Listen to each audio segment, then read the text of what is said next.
When the God Emperor fell, the universe inherited not merely his death, but his design. His golden path was never meant to end with his life. It was a pattern engraved into the survival of humanity itself. For over 3.5 millennia, Leto had ruled as both man and worm, guiding humanity through an age of enforced stagnation and unity. His tyranny, paradoxically, was protection. He had shackled progress to prevent extinction. When his carapace broke and the sand reclaimed him, the chains he forged shattered, and humanity fled into infinity. This flight became known as the Scattering, a migration so vast that no records could contain it. Millions of ships departed the known Imperium, propelled by curiosity and instinct, the same primal drive that Leto had sought to preserve. His vision had demanded that humans scatter so widely that no single force could ever again enslave or exterminate them. Outward, they went into the uncharted darkness, carrying with them every creed, every genome, and every seed of potential that Leto had guarded for millennia. In their absence, the once mighty Imperium fell quiet. Without an emperor, the throne on Kaitine stood empty. The old institutions survived in fragments: the Bene Gesserit sisterhood, the Bene Tleilaxu, the Spacing Guild, and the Ixians. Together, they maintained an uneasy balance, a web of mutual dependent suspicion and decaying reverence for a past no one fully understood. The age after the God Emperor was one of awakening and of forgetting.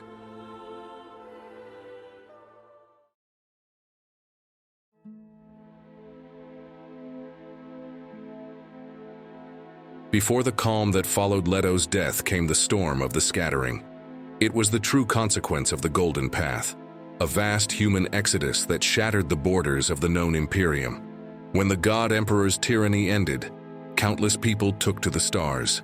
They fled the silence left by the fall of his empire, driven by fear of stagnation and hunger for freedom. The Scattering was not an organized venture. It began as panic and became migration, then transformation that lasted for millennia. Entire fleets vanished into unmapped voids, creating colonies where human adaptation became more radical than any experiment ever attempted in the old Imperium. Generations were born and died in deep space before even sighting a world capable of supporting life. Some fleets fragmented into rival clans. Others disappeared into nebulae that became their permanent homes. The timeline of the Scattering spanned around 2 millennia. Its earliest waves produced merchant republics and scientific enclaves that thrived on independence. Later waves grew harsher, voyages that tested the limits of human endurance, birthing cultures that no longer required spice for prescience or trade. Some groups merged with unknown ecologies, forming symbiotic relationships with alien biospheres and rewriting human genetics to match local conditions. Others mastered forms of instantaneous communication and navigation that bypassed the need for spice entirely, using mental or mechanical amplifiers evolved from Ixian principles. Over ages, humanity fractured into tens of thousands of branches, each convinced it embodied the true inheritance of Leto's design. Many never returned, their descendants becoming myths in the records of the core worlds. A few did return carrying technologies beyond comprehension and philosophies that redefined what it meant to be human. They spoke of galaxies without names, of civilizations built on communal memory or pure logic, and of beings who transcended the human form. They returned not as refugees, but as conquerors, missionaries, and envoys, bearing miracles and threats alike. Their arrival, after so many centuries, would forever alter the balance of the old Imperium.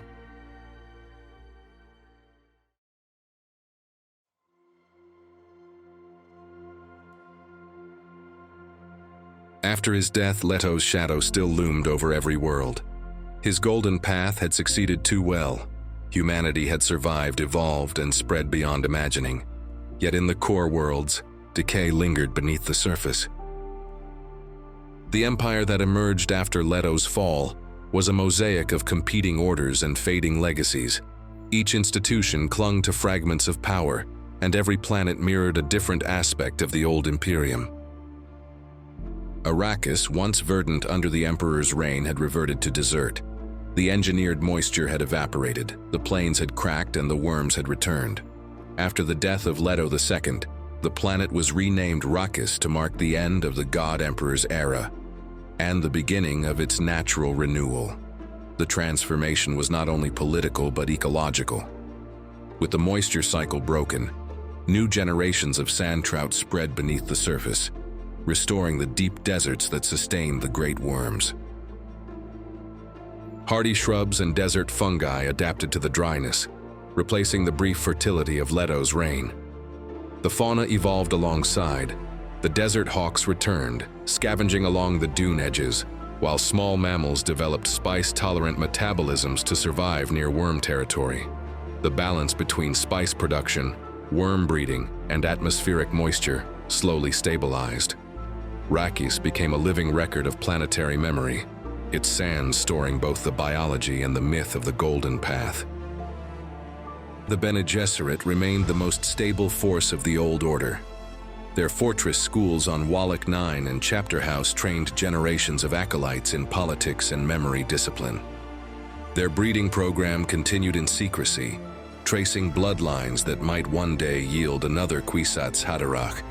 In this era, they acted as diplomats and shadow governors, ensuring that no world rose without their subtle touch. Though more mystical than before, they had also become scholars of adaptation, studying ancient religions and absorbing remnants of pre-scattering philosophies. Once shunned, the Bene Tleilaxu grew indispensable. Their axolotl tanks sustained the genetic economy of the Imperium, producing golas, synthetic spice derivatives, and even living starship cores rumored to merge flesh and machine. As the centuries unfolded, they became not only suppliers, but hidden rulers of biological commerce. They controlled black markets of memory and identity, selling rebirth to the powerful and servitude to the desperate. Tleilaxu masters dictated policy from their secret worlds, such as Bandalong, where no outsider had ever returned unaltered. In these dark laboratories, they cultivated entire genetic lineages of spies and slaves. Their mastery over cellular resurrection allowed them to manipulate political outcomes invisibly, reviving ancient heroes or assassins as tools of influence. Beneath their religious facade, they pursued a hidden messianic vision: to create the perfect self-regenerating human, free of dependence on spice, machine, or God. Ix became a marvel of the post-imperial age. Beneath its mechanical cities, laboratories produced self-adapting machines that skirted the limits of the Butlerian taboo. Its leaders, hybridized with implants and cognitive augments, guided the planet as a techno-feudal oligarchy. Over the centuries, Ix seized control of interstellar navigation technologies that once belonged solely to the Spacing Guild. Their engineers perfected mechanical equivalents of the prescient process, using synchronized logic cores and probability engines capable of charting fold space without spice. This innovation undermined the Guild's monopoly and transformed interstellar travel from mystic art into precise science. The Guild's navigators, once revered as near divine, were now viewed as relics, symbols of dependence on spice rather than mastery of physics. Ixian devices replaced entire fleets of navigators, automating travel and even warfare. Yet their ambition stirred old fears, that thought machines and the ancient sin of artificial consciousness might return under a new guise. The Guild endured but limped into decline. Its navigators, bloated and deformed by spice saturation, could still fold space but with reduced precision. To preserve influence, the Guild invested in trade regulation and intelligence networks, transforming itself from divine courier to bureaucratic cartel. Without an emperor to arbitrate, the Landsraad fragmented. Great houses withdrew to their home systems, forming local alliances or petty empires. Merchant houses rose to dominance, their fleets controlling trade routes once monopolized by the Guild. The noble families had become relics, still clinging to heraldry and ceremony in an age that worshipped innovation and adaptability. The cult of Leto endured as both faith and bureaucracy, Shrines dedicated to the God Emperor dotted countless worlds, blending myth with civic authority. Priests recited fragments of the stolen journals, interpreting them as prophecy for the new era. Other faiths born from the scattering brought alien doctrines, some worshipping machines, others claiming communion with ancestral memory. The Imperium had become a spiritual marketplace as much as a political one.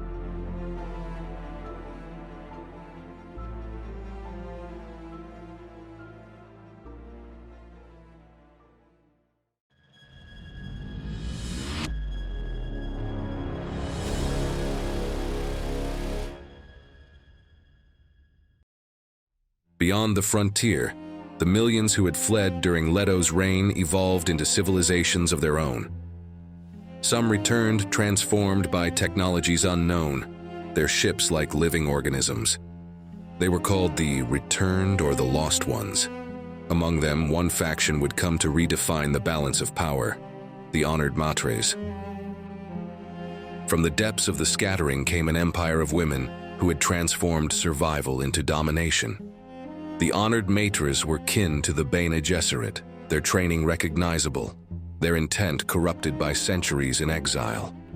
Where the sisterhood ruled through subtlety, patience, and political grace, the Matres commanded through terror, seduction, and sheer force. Their creed was conquest, their weapon the human body and the manipulation of desire itself. Their origins were pieced together from fragmented reports gathered by guild observers and Bene Gesserit spies, breakaway groups of sisters who had fled Leto's control during the early scattering and were thrust into regions of space where war was constant and mercy extinct. There, surrounded by hostile species and predatory civilizations, they learned to weaponize every instinct. Survival demanded domination. They refined their ancient training in prana bindu control into instruments of pleasure and pain, mastering the art of imprinting not only for breeding, but for subjugation. Over generations, their rituals fused with warfare, producing an order that saw submission as the highest form of victory. Their return to the old Imperium was catastrophic. Entire planetary systems vanished beneath their wrath. They leveled cities that resisted their authority, and enslaved populations with a mixture of ecstasy and fear. Planets fell under their influence. Houses miners swore fealty or disappeared from record. The Matres governed not by law but by instinctual control. Fear sustained by indulgence and punishment followed by reward. They infiltrated the economic and political arteries of the Imperium, turning trade routes and pleasure worlds into networks of power. Whispers spread that the Matres were fleeing something greater, an unseen enemy from the far reaches of the scattering that had driven them back toward the core worlds. Their aggression was not merely expansionist, it was desperate. They sought safety through domination, consuming every system that could provide resources or allegiance. For the Bene Gesserit, their arrival was the nightmare made flesh, a distorted reflection of their own centuries of manipulation, magnified into cruelty and chaos. The sisterhood saw in them both the proof of humanity's adaptability and the warning of what happens when control loses all restraint.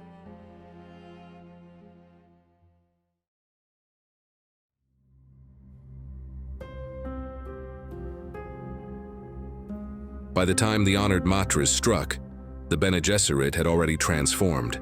Centuries of surviving in Leto's long shadow had taught them pragmatism.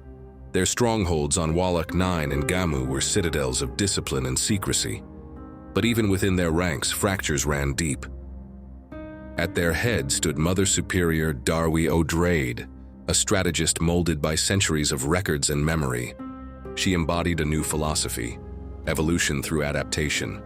Under her, the sisterhood sought to absorb the knowledge of its enemies rather than destroy it. O'Drade believed that survival demanded synthesis, the fusion of the Tleilaxu's biological mastery, the Ixian's mechanical insight, and even the emotional chaos embodied by the honored Matres. This openness bred dissent. Traditionalists feared corruption, progressives saw salvation. The sisterhood's identity was stretched between faith in its old mission, to guide humanity's breeding and destiny, and the undeniable truth that the universe had outgrown its ancient hierarchies. The Tleilaxu entered this age with a weapon both old and new, the Gola.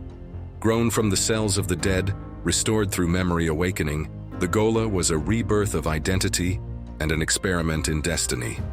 The Bene Gesserit received from the Tleilaxu a gift, a young Gola of Duncan, Idaho, the legendary swordmaster who had served Atreides emperor and god. To the sisterhood, Duncan represented continuity, a bridge between myth and modernity. Yet this Gola was different. Within his cells, the Tleilaxu had encoded secrets of control and rebellion. As his memories returned, Duncan carried within him the weight of countless lives, each resurrection echoing through his mind. He was not merely a man reborn, but a vessel of accumulated human experience. Odrade saw in him a key to understanding the Tleilaxu, to predicting the Matres, and perhaps to fulfilling some hidden aspect of Leto's plan. The Gola's presence also disturbed the equilibrium within the sisterhood. In his memories lingered the voice of the God Emperor himself, a whisper across time.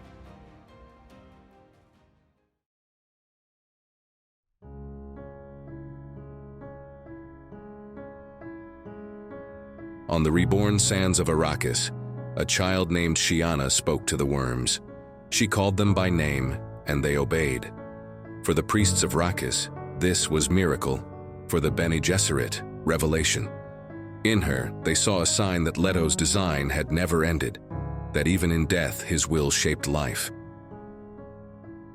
Sheeana became both symbol and prize. To the sisterhood, she represented potential, the next stage in human symbiosis with the worms, and thus with spice itself. Her control over Shai-Hulud was not learned. It was innate. It was biological and perhaps even genetic, a living echo of the God Emperor's fusion of man and worm. Arrakis, renamed Dune once more, became a pilgrimage world. Bene Gesserit agents arrived in secret to claim the girl. Mother Odrade understood that whoever guided Sheeana would shape the next era of humanity, and beneath the dunes the worms stirred, sensing the old pulse of destiny returning. Yet this rebirth carried irony. The worms, once born from the God Emperor's body, were his legacy in physical form, a living continuation of his sacrifice. Each grain of spice was a fragment of divine memory, a biological scripture written by time.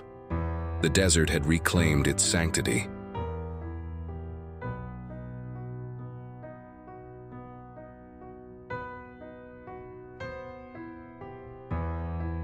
The clash was inevitable. The honored Matres, expanding with brutal momentum, struck deep into Bene Gesserit territory. Yet the sisterhood did not collapse. Guided by Odrade's strategy, they retreated where necessary, infiltrated when possible, and sowed confusion in the enemy ranks. The first clashes were limited but decisive. Honored Matres hunted the Bene Gesserit cell, guarding Duncan, Idaho. Guided from afar by Odrade, the sisterhood withdrew and reformed, analyzing every weakness in their enemy's fury. It was not yet a war of empires, but of philosophies, discipline against indulgence, restraint against domination. The honored Matres embodied humanity's unchecked instinct, and the Bene Gesserit its tempered control. Both unknowingly were heirs to Leto's experiment. Beneath the visible war, subtler games played out. Duncan's mind fractured under the pressure of his restored memories. He recalled lifetimes under Atreides' command, under Tleilaxu captivity, and within Leto's empire. He began to suspect that his resurrection was not chance, but part of a deeper design, perhaps even foreseen by the God Emperor himself. The Bene Gesserit placed the young Gola under the care of Bashar Miles Teg, a general whose name still carried the authority of the Atreides age, and whose features mirrored those of Leto Atreides so precisely that the resemblance was unsettling to all who saw him. Teg was more than a soldier. He was a strategist of mythic precision, a man trained by generations of Bene Gesserit discipline and mentat calculation. His loyalty to the sisterhood was absolute, but his heart belonged to the vanished ideals of the Atreides: honor, empathy, and measured strength. To Duncan, Teg became a teacher and a protector. He trained him in tactics, memory discipline, and the emotional restraint that marked true command. Under his guidance, Duncan learned to move and think as an Atreides would. Never waste motion, never surrender to impulse. The Bashar shaped him into more than a weapon. He shaped him into a man who could think beyond orders. Their relationship deepened into something paternal. Teg saw in the boy the last echo of a vanished dynasty, and Duncan found in the old warrior the only father he would ever know. When the Bene Tleilaxu sought to reclaim their creation, Teg orchestrated a daring escape. Their pursuers, face dancers, guild mercenaries, and spies loyal to the Matres, closed in from every horizon. Teg's brilliance in the field turned chaos into strategy. They slipped through ambushes and navigated betrayal until, finally, the Bashar was captured. The torture that followed would have broken any man. Yet under that agony, something within Teg changed. His mind expanded, his body responding with impossible speed, his awareness leaping ahead of time itself. He became a creature of pure instinct and precision, perceiving attacks before they formed, killing faster than thought. With these new abilities, he escaped captivity and rescued both Duncan and the Reverend Mother Lucilla, the sister assigned to awaken the Gola's memories.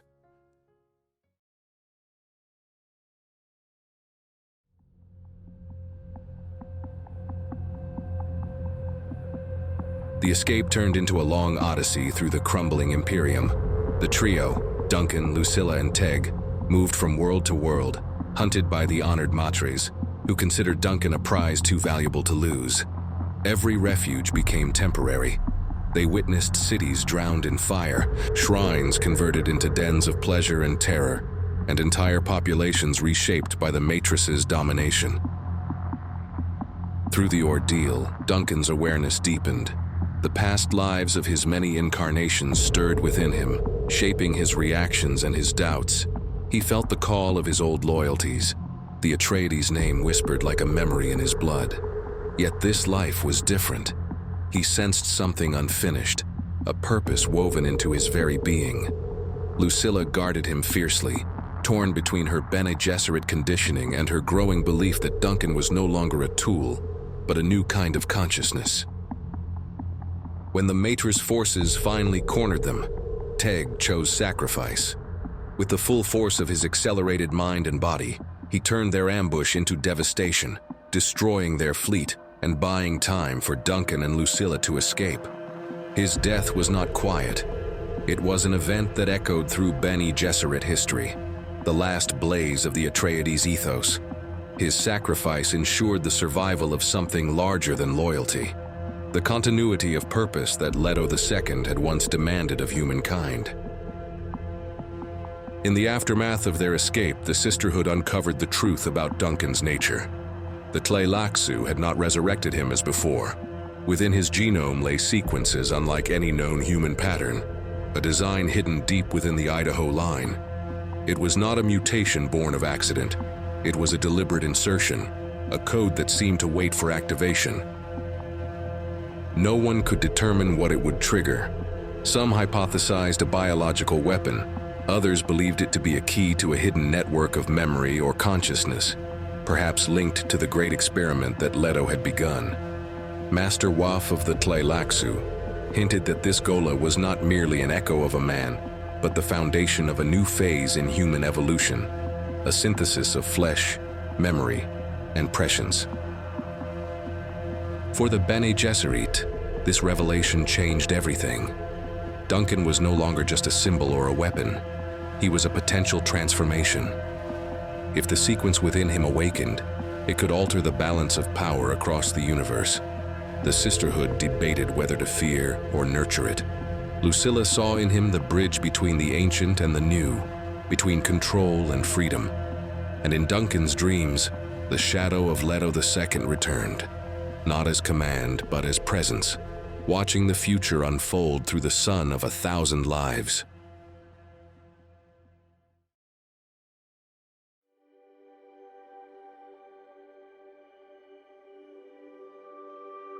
Heretics of Dune is not merely a story of conflict. It is an anatomy of transformation. Leto II's reign had compressed humanity into a single coil of tension. Now, released, it expands into chaos and renewal. The novel explores the evolution of consciousness itself. Every faction embodies a fragment of human potential.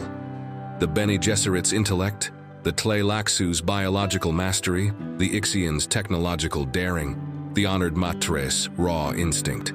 Together they represent the spectrum of what humanity can become when no single order dominates. At its core lies a meditation on control. Leto's death did not end control, it scattered it.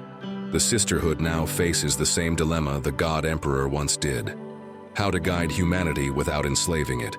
Through Sheeana, they glimpse the possibility of harmony with chaos.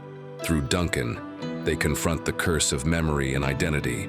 The worms, reborn, serve as reminder that power, like life, must cycle, consume, die, and rise again.